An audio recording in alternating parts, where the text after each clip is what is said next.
সুন্দর দেখতেই মাকাল ফল। এটা যদি খেতেও সুন্দর হতো তাহলে হয়তো আমার উদ্দেশ্য সফল হতো না। সকলে মাকাল ফলগুলো খেয়ে ফেলতো। মনিকা, আলিয়াকে এখানে নিয়ে আয়। ঠিক আছে বুড়িমা। ছেড়ে দাও আমাকে, আমি তো তোমাদের কোনো ক্ষতি করিনি। কেন ধরে নিয়ে এসেছো আমাকে? ক্ষমা করো বোন আমাকে, আমি যে অসহায়। তোমাকে বুড়িমা ডাকছি, চলো আমার সাথে। বুড়িমা, এই নাও তোমার শিকার। বুড়িমা, কেন কষ্ট দিচ্ছ এমন করে?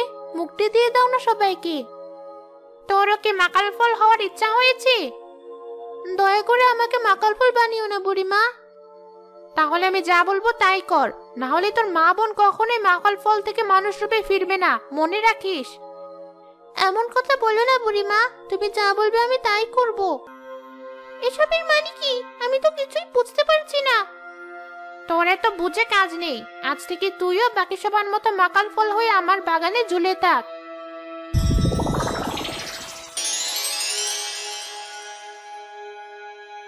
দয়া করে ছেড়ে দাও আমাকে, আমার যে খুব কষ্ট হচ্ছে মাকাল ফল হয়ে ঝুলে থাকতে। তোর কষ্ট হলে কি হবে? দেখ আমার বাগানটা কত সুন্দর দেখতে লাগছে। বুড়ি সেখান থেকে চলে আসে। উপরওয়ালা, তুমি এমন কাউকে পাঠাও যে বুড়িকে মেরে সবাইকে উদ্ধার করবে। আমার মাত্র 501 মানুষ লাগবে। 501 মানুষ হলেই 1001 মানুষকে মাকাল ফল বানানো হয়ে যাবে। 1001 মানুষ পূর্ণ হলেই সকলকে মানুষ রূপে ফিরিয়ে আনবো। এরপর মহাকাল ডাইনির সামনে সবাইকে বলে দিয়ে আমি সবার থেকে শক্তিশালী হব, রাজত্ব করবই পৃথিবীতে। কোথায় যাচ্ছ তুমি বুড়িমা? আমি আমার কাজে যাচ্ছি। তোকে না বলেছি আমি বের হওয়ার সময় পিছন থেকে ডাকবি না? ভুলে গেছে বুড়িমা, মাফ করো আমাকে। ঠিক আছে, শোন, আমার জন্য তোকে রান্না করতে হবে না। আমি কিছুদিনের জন্য এখানে ফিরবো না।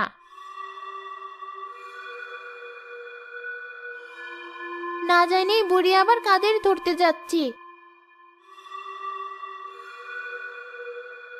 আজ শিমুলতলি গ্রামে যাব।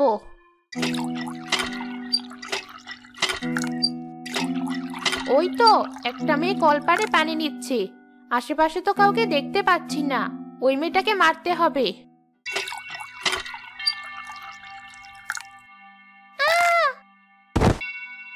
কেউ আসার আগে লাশটা অদৃশ্য করে দেই, আর আমি নিজেই এই মেয়ে সেজে তার বাড়িতে যাই।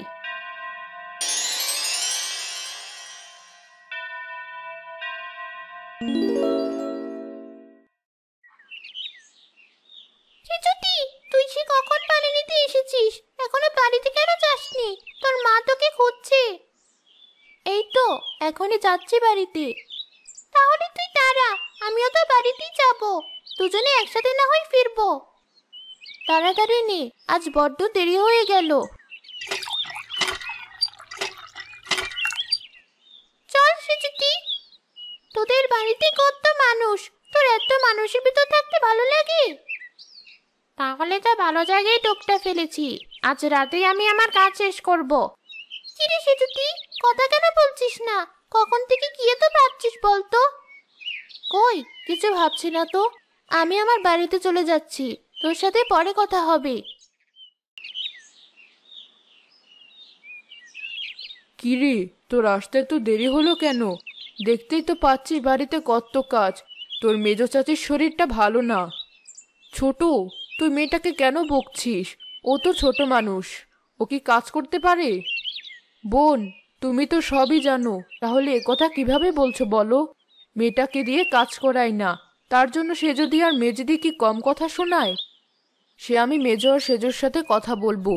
মা সেজুতি, তুই ঘরে যা।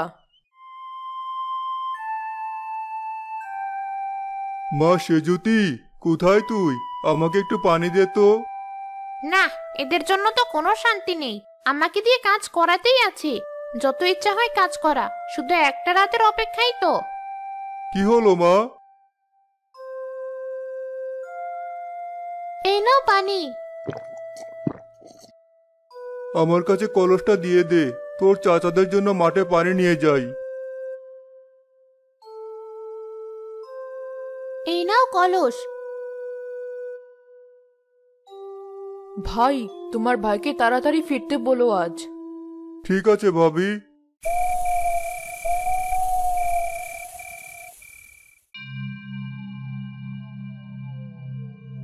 অনেক রাত হয়েছে, সকলে ঘুমিয়ে পড়েছি। এই সুযোগে সবাইকে আমার আস্তানায় নিয়ে যেতে হবে। বড় চাচি, এত রাতে সেজুতে কেন ডাকছে দেখি তো। এত রাতে ডাকছিস কেন আমাকে? আমার চোখের দিকে একবার তাকাও চাচি।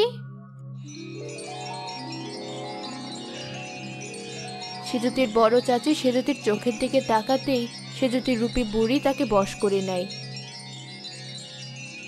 এরপর সে তার মেজো চাচি, সেজো চাচি ও তার মায়ের ঘরে গিয়ে একই কথা বলে সবাইকে বশ করে ফেলে। আয় তোরা সবাই আমার সাথে, আমি যে পথে যাচ্ছি সে পথে আয়।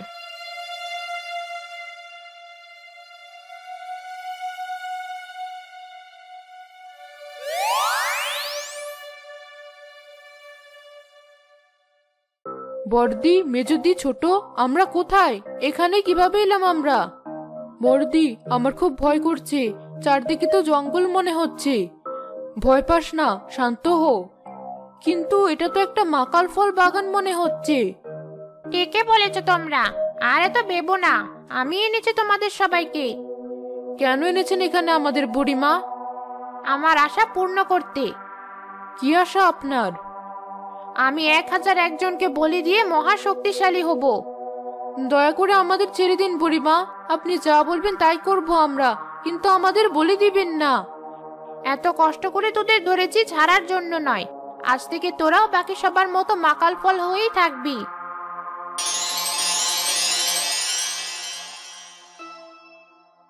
বুড়িমা, আমাদের মানুষ বানিয়ে দিন, মাকাল ফল হয়ে গাছে ঝুলে থাকতে কষ্ট হচ্ছে আমাদের।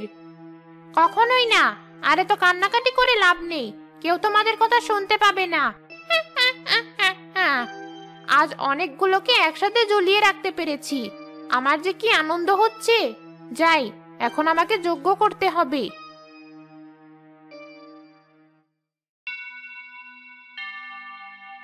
মনিকা, এই মনিকা। বলুন বুড়িমা, আপনি কখন এসেছেন? বলেছিলেন তো কিছুদিন পরে আসবেন। সেটার প্রয়োজন পড়েনি, আমি আজও বের হলাম, তুই মাকাল ফলগুলো দেখে রাখিস।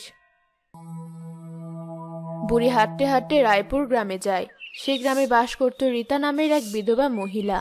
রীতার তার মেয়ে নিশি ছাড়া কেউ ছিল না। নিশি, আমি একটু নদীতে গোসল করতে যাচ্ছি, তুই কিন্তু বাড়িতে থাকিস।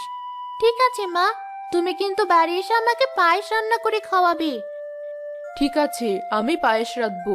তোকে ছাড়া আমি কাকে খাওয়াবো বল? তুই ছাড়া যে আমার কেউ নেই। তুমি কষ্ট পেও না মা, তুমি কষ্ট পেলে যে আমারও বড় কষ্ট হয়। তুই বাড়িতে থাক, আমি নদীতে গেলাম।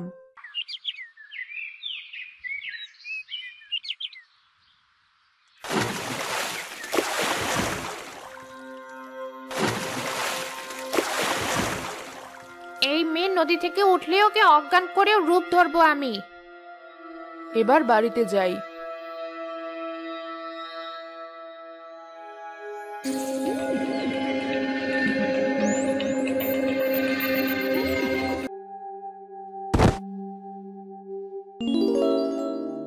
আজ থেকে আমি তোর রূপেই থাকবো, তোকে আগে আমার বাগানে রেখে আসি, চল।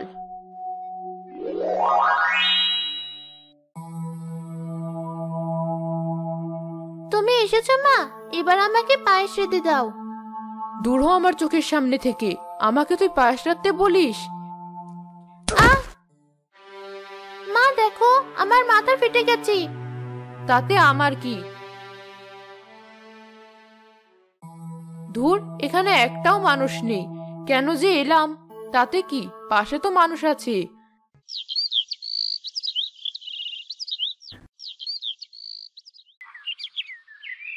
মা, তুমি আজ আমাকে ডাকোনি কেন? কত বেলা হয়ে গেছে, তার উপর এখনো একটাও কাজ করনি। আজ বাড়ির কাজ তুই করবি, উঠোন ঝাড়ু থেকে শুরু করে সব। এত কাজ আমি একা কিভাবে করব মা? সেটা আমি জানি না। ঠিক আছে, আমি সব করে দিচ্ছি।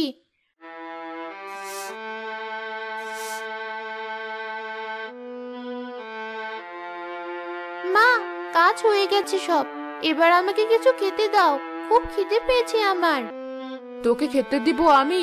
বাপ মরে তো বেঁচে গেছি, আপদটাকে আমার ঘাড়ে রেখে গেছি। বেরিয়ে যা বলছি বাড়ি থেকে। আমি চলে গেলে যখন তোমার ভালো হয় তখন আমি চলে যাচ্ছি মা। আপদটা চলে গেছে, বেশ হয়েছে। এবার শান্তি মতো আমি আমার শিকার ধরতে পারবো। আমি তো হাঁটতে হাঁটতে জঙ্গলে চলে এসেছি, এই গাছের নিচে একটু জিরিয়ে নেই। বাবা, তুমি কেন চলে গেলে আমাকে রেখে? দেখো মা আমার সাথে কেমন খারাপ ব্যবহার করছে। ওই পথ দিয়ে এক পরী উড়ে যাচ্ছিল। নিশিকে দেখতে পেয়ে পরী তার কাছে আসে। কি হয়েছে ছোট্ট মেয়ে, তুমি এখানে এভাবে কাঁদছো কেন? তোমাকে কেন বলবো? তুমি আমাকে তোমার দুঃখের কথা বলে দেখো, আমি তোমার সব দুঃখ দূর করে দেব। সত্যি? কিন্তু তুমি কি? আমি পড়ি। তুমি পড়ি? তাহলে তোমাকে আমার কষ্টের কথা বলাই যায়। আমার মা আমাকে খুব ভালোবাসতো, কখনো চোখের আড়াল হতে দিত না, কিন্তু আজ 2 দিন আমার সাথে খুব বাজে ব্যবহার করছি। বিষয়টা আমার খটকা লাগছে। দাঁড়াও, আমি আমার জাদু আয়নায় দেখছি কি হয়েছে।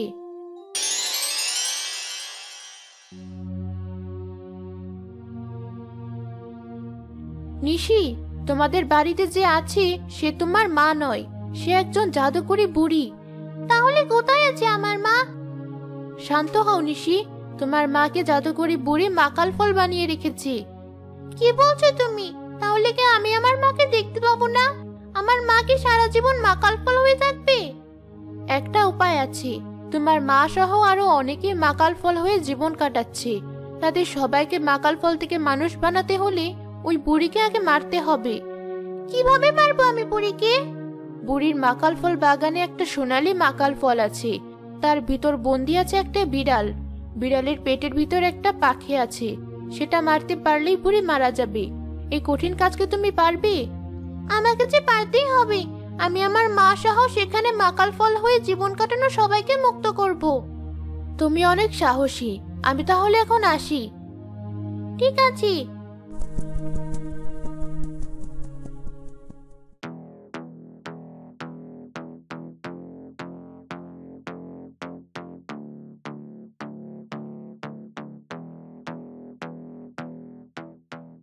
এই তো সেই মাকাল ফল বাগান। এই বাগানে কেউ নেই। এই সুযোগে আমাকে সোনালী রঙের মাকাল ফলটা খুঁজে বের করতে হবে।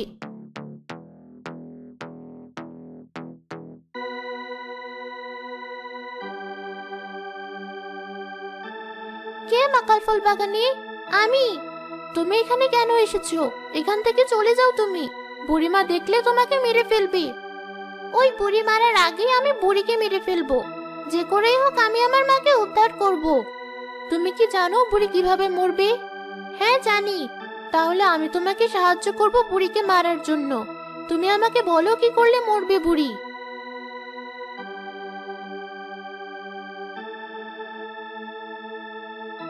আমি জানি কোথায় আছে সে সোনালী মাকাল ফল। তুমি আমার সাথে এসো।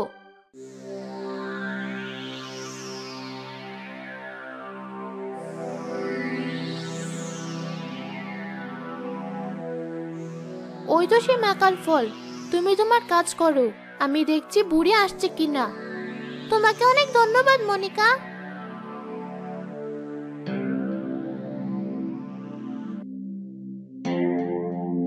নিশি পরীর কথা মতো সোনালী মাকাল ফল 2 ভাগ করে। এই তো বিড়াল।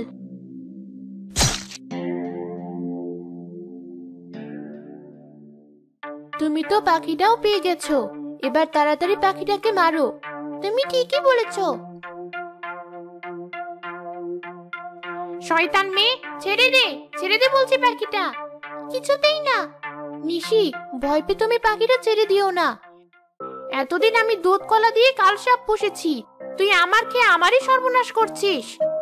শয়তান বুড়ি, তুই অনেকের উপর অত্যাচার করেছিস, আজ তার শাস্তি পাবি। তোকে তো আমি আজ মেরেই ফেলবো।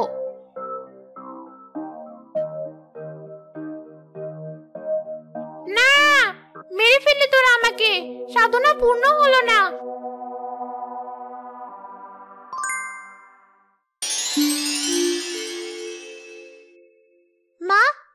আবার মানুষ রূপে ফিরেছো? জানো আমি আজ কয়দিন কত কষ্ট পেয়েছি। আমরা সকলে মানুষ রূপে ফিরতে পেরেছি তোর জন্য মা। তোমাদের জন্য কত কষ্ট পেয়েছি আমি। কাঁদিস না মা, আজ নিশি না থাকলে হয়তো আমরা কখনোই মুক্তি পেতাম না। নিশিকে ধন্যবাদ জানিয়ে সবাই যে যার বাড়িতে ফিরে যায়।